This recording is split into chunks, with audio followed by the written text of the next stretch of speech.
Il y a une chose qu'on remarque très vite lorsqu'on se balade dans certains quartiers, dans certains pays en Afrique. C'est la présence des maisons inachevées. En réfléchissant un peu, c'est très étrange quand même. Tu as investi de l'argent, tu as financé le projet, tu as mis de l'énergie, et finalement, tu n'as pas achevé le projet. Pourquoi?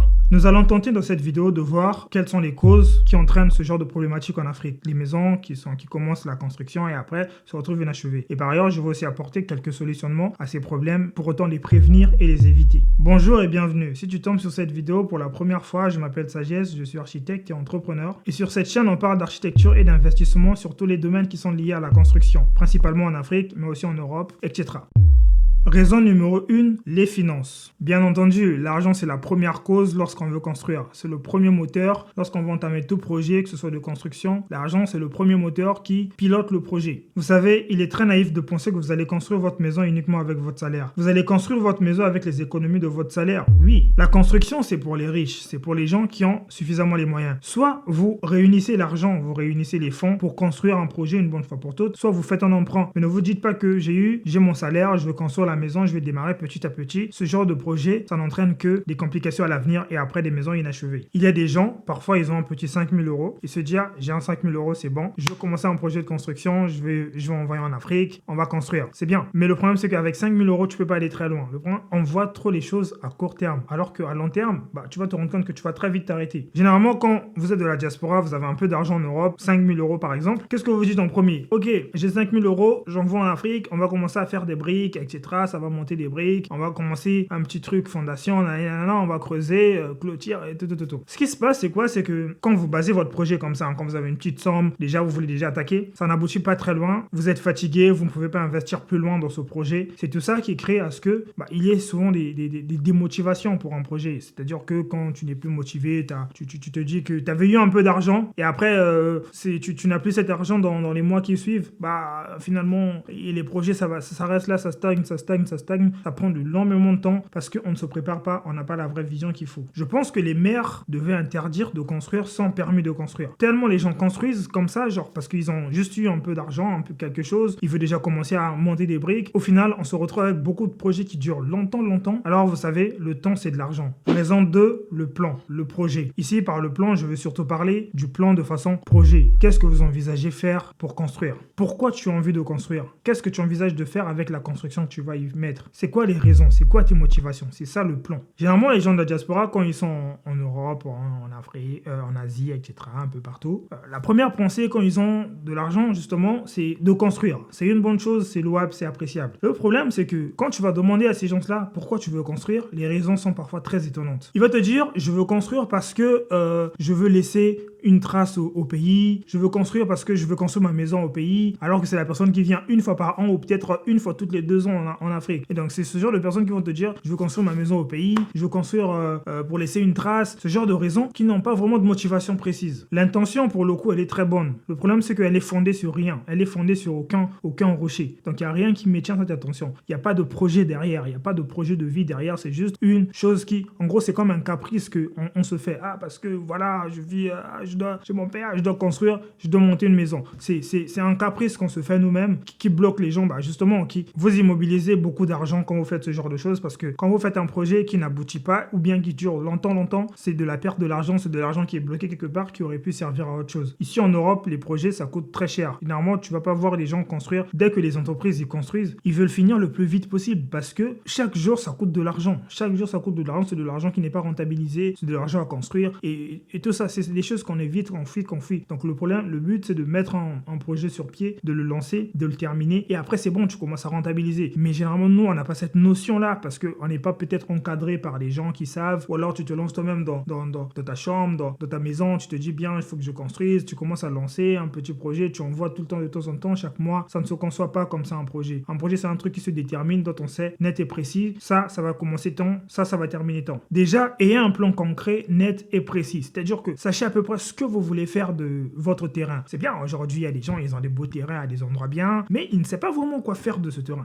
Déjà, la première chose, c'est ça. Il faut savoir qu'est-ce que tu vas faire de ce terrain. Est-ce que sur ce terrain, je vais implanter une école? Est-ce que sur ce terrain, je vais implanter des maisons pour faire des Airbnb, des logements à courte durée? Est-ce que sur ce terrain, je veux construire des villas que je vais vendre ou bien des villas que je vais faire louer? Est-ce que sur ce terrain, je veux construire un restaurant, etc., etc. Quand vous avez ce genre de pensée nette et précise, c'est avec cette vision-là que vous allez avoir votre plan. C'est-à-dire que c'est avec cette vision-là que vous allez être focus pour construire. Oui, mon but, c'est de construire une école. Donc, je suis focus pour construire ça. Ce n'est pas que j'en vois un peu, tu sais déjà que comme ça, tu vas pas réussir à construire cette école-là. Donc, tu es au focus, tu attends. Et à ce moment-là même, ça va t'obliger à consulter des professionnels qui vont te faire un global. Ensuite, là, tu auras forcément, justement, tu auras la période qu'il faudra faire, le coût, le devis, etc., etc. Donc, déjà, ayez un plan net et précis de ce que vous voulez. Ensuite, parlez-en avec un professionnel. Ça, c'est la chose la plus optimale et la plus intelligente à faire si vous ne voulez pas immobiliser de l'argent et perdre de l'argent pour le coup. Raison numéro 3 qui fasse qu'on retrouve souvent des inachevés, c'est que vous avez subi une arnaque. Alors, avant d'évoluer, je t'invite à liker la vidéo parce que ça permet à la chaîne d'évoluer et de croître. Et toi, ça ne te coûte rien, juste une seconde, un pouce bleu, clac, et c'est bon, merci. Malheureusement, en Afrique, les arnaques sont monnaie courante, surtout dans le domaine de la construction, qui vraiment, c'est très très présent. On peut vous vendre, les arnaques sont de type souvent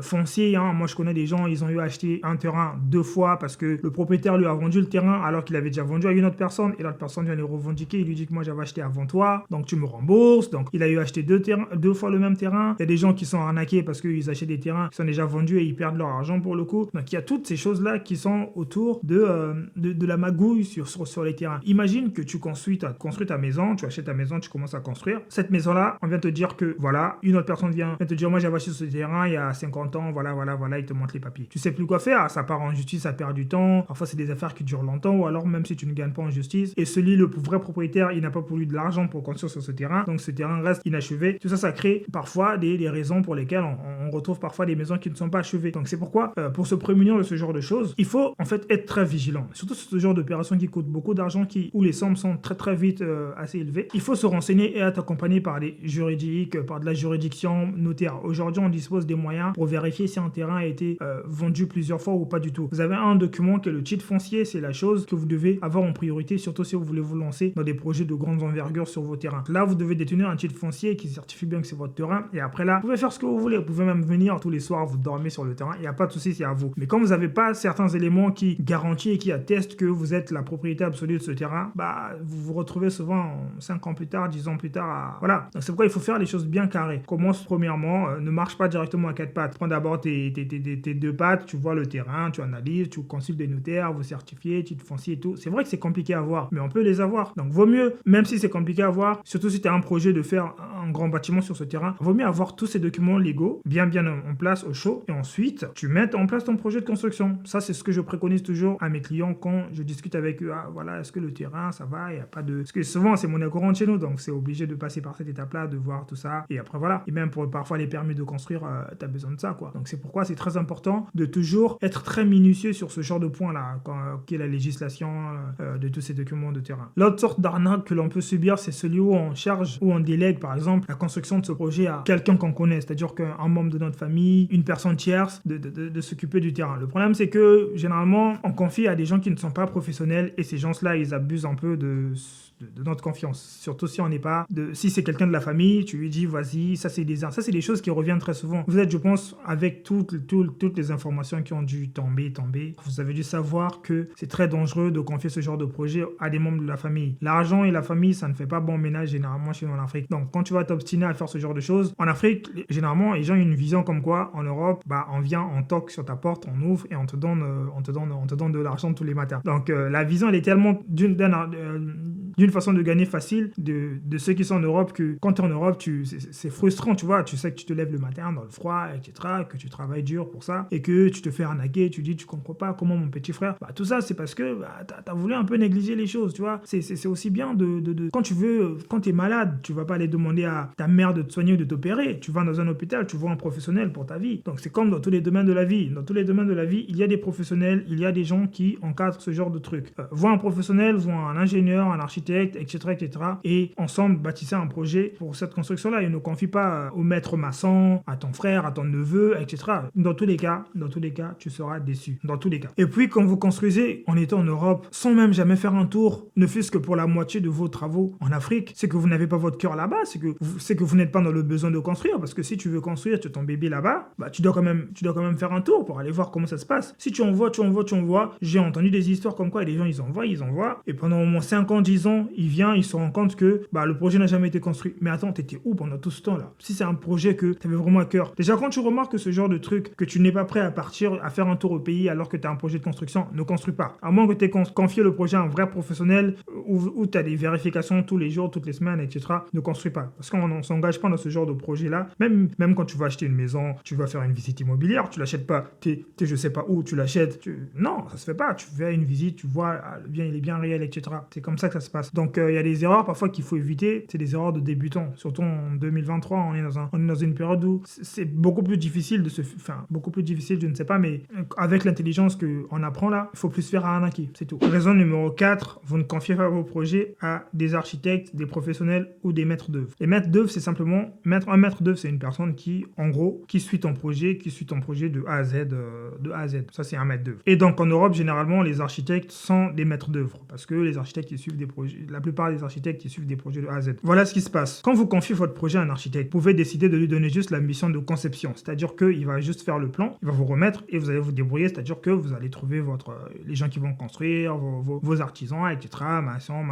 Et quand vous confiez à l'architecte le dossier de conception et de la maîtrise d'œuvre, c'est-à-dire que l'architecte s'engage à prendre le projet, il conçoit le projet, et c'est-à-dire que lui-même il sait les matériaux qu'il va mettre dessus, il sait ce qu'il va faire, etc., comment ça doit être fait. Donc il va trouver les artisans avec lesquels il travaille, il va trouver tout ce monde-là, et il va façonner le projet, il va faire un planning de suivi de chantier, il va faire un devis quantitatif et qualitatif, c'est-à-dire que vous connaîtrez la quantité des matériaux et vous connaîtrez le prix exact, vous connaîtrez le planning, c'est-à-dire que la date exacte du moment où votre chantier doit débuter et du moment où votre chantier doit être terminé, donc on appelle ça le chantier livré. Donc en gros, ce sera lui qui fera la conception et le pilotage du projet du début à la fin. Personnellement, je vous recommande de donner à un architecte la maîtrise d'œuvre aussi, c'est-à-dire que la conception et la maîtrise d'œuvre, c'est-à-dire que lui donner la gestion de votre projet.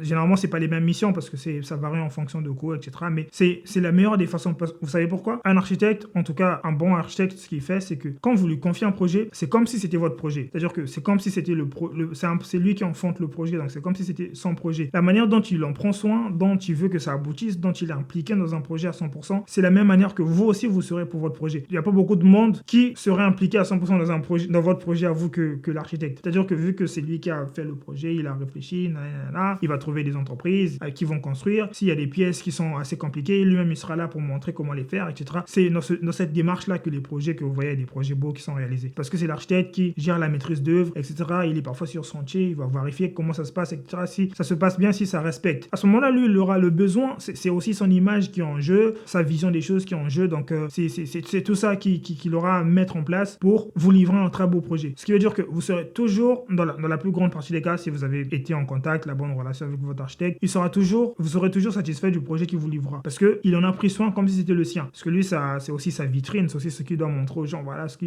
l'architecte a réalisé. C'est une publicité, si vous voulez. Donc, il n'y a personne qui crache sur sa propre publicité et personne qui crache sur sa propre soupe. On a toujours envie de bien faire la chose. En tout cas, les vrais architectes, les bons, ceux qui s'occupent de la gestion client aussi. Donc, on a toujours besoin de faire bien les choses. Donc, c'est pourquoi c'est recommandé. Franchement, j'aimerais que cette fois-ci, on se tourne beaucoup vers des professionnels que, comme on faisait dans les années avant, tu fais ton truc dans ton coin, ça n'aboutissait pas. On a vu que ça n'a pas marché, toutes ces méthodes-là, en voulant gratter de l'argent. Pour vous qui avez quand même assez de moyens, trouvez un architecte, faites un projet, tout le monde est content et ça évite les maisons inachevées parce que c'est difficile, c'est très compliqué pour que votre maison soit inachevée si vous êtes passé par un architecte, vous avez fait un plan, un planning, un programme, un devis, il vous a conseillé sur ce qu'il faut faire par rapport à votre terrain, l'exploitation. Si vous voulez faire un truc beaucoup trop grand, il vous dit voilà comment on pourra faire, ajuster par rapport à l'argent, par rapport au devis. Voilà. Vous êtes à peu près carré et vous savez à peu près dans combien de temps et les efforts que vous devez mettre pour aboutir au projet. Et tout ça, ça évitera les maisons inachevées. Bingo. Pour terminer, raison numéro 5 en bonus,